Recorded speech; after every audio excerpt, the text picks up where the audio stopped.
What makes Peru so special is that it doesn't really feel like one trip. It feels like several completely different journeys stitched together. The Amazon is humid and slow. Cusco hits you with altitude the second you arrive, and then suddenly you're crossing mountain passes on the way to Machu Picchu, wondering how all of this exists in one country. That's probably why Peru overwhelms people a bit when they try planning it themselves.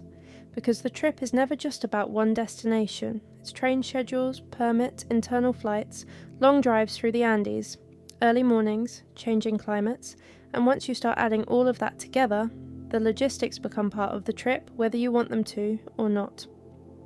Flashpack handles Peru in a way that feels very fluid.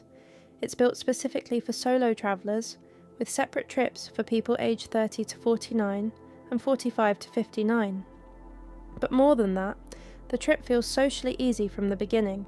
You're not spending days trying to work out group dynamics, because everyone arrives looking for the same kind of experience, and Peru really benefits from that shared energy, especially because the country changes so dramatically as you move through it. One part of the trip might mean spotting caiman from a boat deep in the Amazon. Then, a few days later, you're biking through the Sacred Valley before ending the night with pisco sours on a rooftop in Lima. There's also a lot of smaller local interaction built into the itinerary. Cooking Peruvian food, meeting local guides with deep knowledge of the area, moments that stop the trip feeling too polished or too touristy. And that balance probably explains why reviews focus so heavily on both the group dynamic and the feeling that the experience stays immersive the whole way through.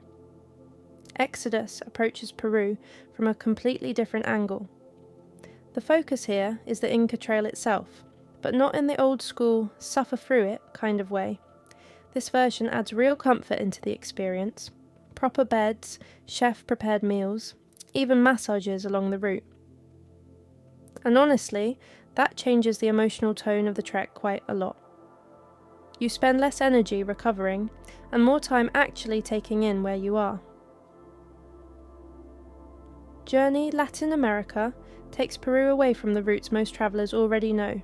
Northern Peru becomes the focus instead, which means fewer crowds, older archaeological sites, and a much quieter atmosphere overall. The experience feels slower, more rooted in history, almost like discovering a version of Peru that sits outside the usual postcard image. Llama Travel strips things back in a different way. The emphasis is really on value and flexibility, so you still get major highlights like Cusco and Machu Picchu, but with more breathing room and fewer premium extras layered on top. And for travellers trying to balance budget with comfort, that simplicity works really well. Gap360 pushes Peru in the opposite direction completely. The trips are younger, louder, faster moving.